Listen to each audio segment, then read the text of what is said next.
What's up, folks? Johnny Lee Reinoso here with Don't Admire, Acquire. Thank you again for tuning in. I appreciate your love. I appreciate your time. And I'm hopeful that you're going to do three things right now. Number one, like the video below. Number two, comment. And number three, and most important, number three, share this video with others in the game of sale, in the game of personal development, those who want to actually achieve and acquire who they want to be. So I'm all about taking you from where you are to where you want to be, especially when we're talking about sales. And really, that's everybody, folks. I have a video that you can check out on YouTube that basically says everything is sales. Everything is sales to me, okay? To me, sales is the ability to persuade and lead others to take action in the direction you want them to.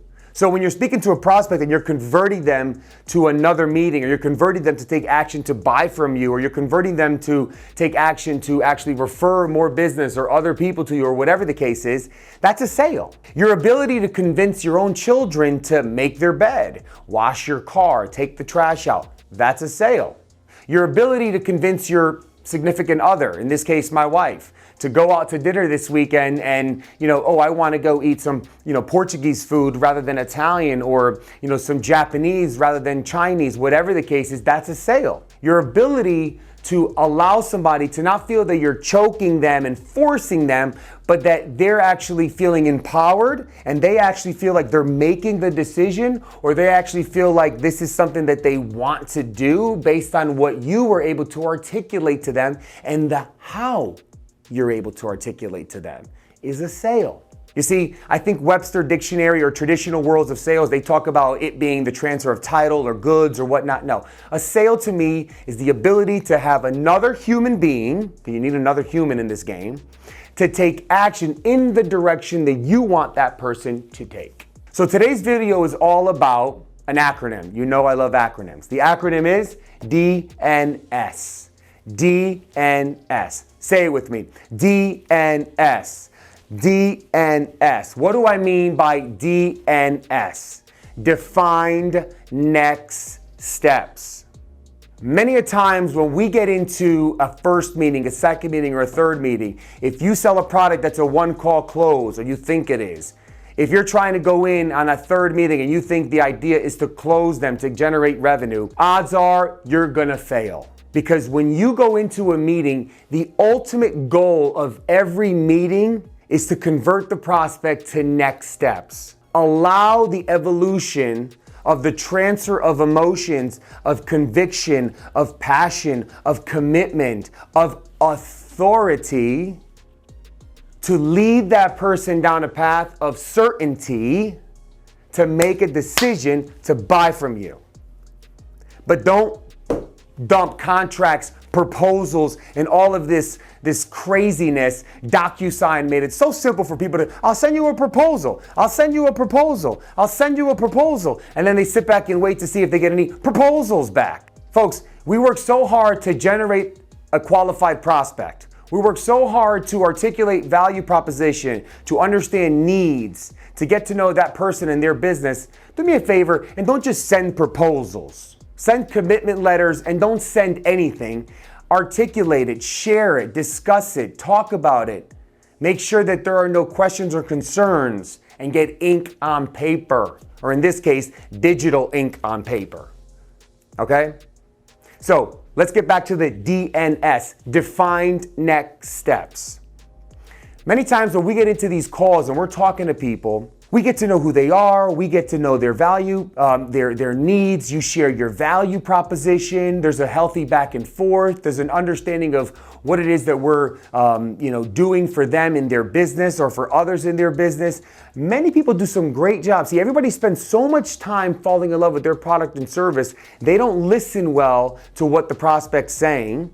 And then when it comes time to actually ending the call, they want to continue to drop value propositions and key benefits in the last 60 seconds of the call. As you continue to operate your business virtually, whether it's from home or from an office, but you're having these meetings virtually, WebEx, Zoom, whatever you're using, you have to recognize that you should really have a timer next to you. The last 5 to 10 minutes needs to be spent defining next steps. Defining next steps. You have to understand what are the next steps.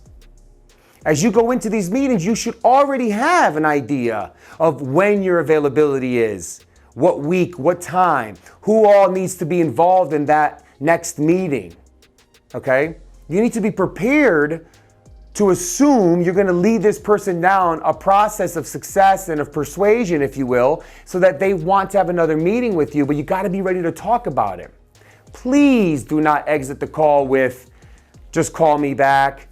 I'll email you some information, circulate it with your team and get back to me.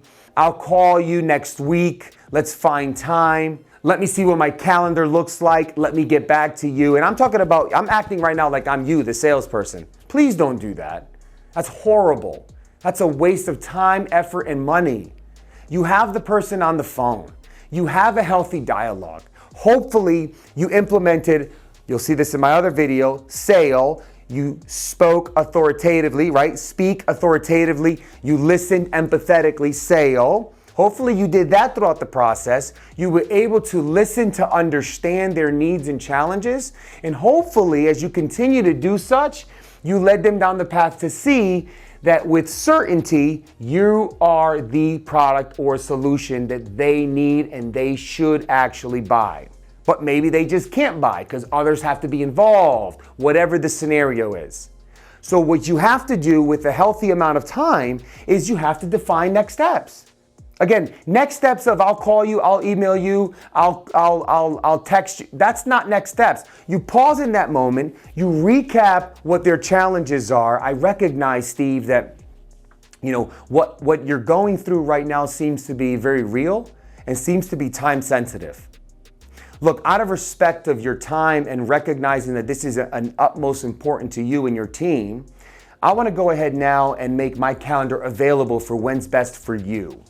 So let me ask you, next week I have a few things already, but I'm willing to move these meetings around to accommodate what's best for you and your team. When next week works for you? Steve, I appreciate your time. I recognize there's a tremendous amount of value between our product and service and what your needs are. Time is of the essence. I'm with you. Here's what I want to do. I want to go ahead and schedule time next week so that I could better XYZ. Steve, here's what I'm going to do. These are prescriptions. We're prescribing. We're allowing him to feel like he's in charge. We're allowing him to feel like she's gonna, ultimately be the decision maker throughout this whole process. Of course we are. But we are speaking with conviction and we are prescribing the fact that we heard them, we understand, and we now want to get together next week. Like a doctor says to you, you know what, take these medicines. I'm going to get the results next week. We're going to get together Friday. Go talk to my front desk. Boom. Prescription. Same has to happen when you're speaking to these prospects on the phone. Defined next steps, rather, cannot just be, I'll send you an email or call me. Have your admin reach out to my admin. That's not defined next steps. That's garbage. Defined next steps is when you pause, you allow there to be enough time at the end of the call to reiterate their needs, their initiatives, your value proposition, your solution, how you're excited to be able to provide this solution, how you're excited to implement this strategy or this product to help them win in whatever their challenges are. And that because you hear their level of critical need, because you understand their time-sensitive situation, you want to open your calendar up and make yourself available, assuming you can do that. If you can't, you want to make sure that you lock in a time now because you don't want other activities to block what's important for them. Folks, this is all articulated as you're exiting a call. Sometimes they need to circulate it with their team. Sometimes they don't know what their calendar's like. If you have a mutual understanding and if you're truly able to discern on a call that they have a need and like your product or service, or see that your product or service could be of value to them, it is not your desire. It is your duty to get a date.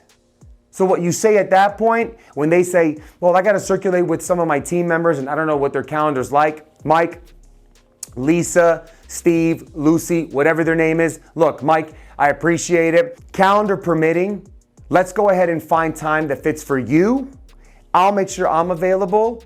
And as you circulate this with your team, if we have to make any adjustments, I'll make sure to make it a priority.